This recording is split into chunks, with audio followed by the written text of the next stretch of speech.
Na Medvedjeku so se predstavniki Slovenske vojske, veteranskih združenj in občine Trebnje poklonili spominu na žrtve osamosvojitvene vojne. Medvedjek je simbol osamosvojitvene vojne za Dolenjsko. Tukaj je padel tudi pripadnik Franc Uršič in njemu v spomin ter v spomin na vse civilne žrtve zdaj že tradicionalno prižigamo svečo pred dnevom mrtvih. Ob tej priložnosti seveda bi se tudi rad zahvalil za sodelovanje in pomoč pri urejanju tega spominskega parka Medvedjek občinam Trebnje, Mirna, Šentrupert in Mokronog-Trebelno.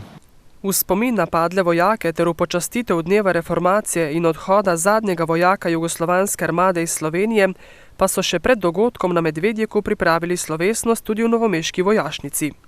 Pri spomeniku na Rojah pa so predstavniki občine Mirna in tamkajšnjega združenja borcev za vrednote NOB pripravili žalno slovesnost, s katero so se poklonili 106 padlim borcem.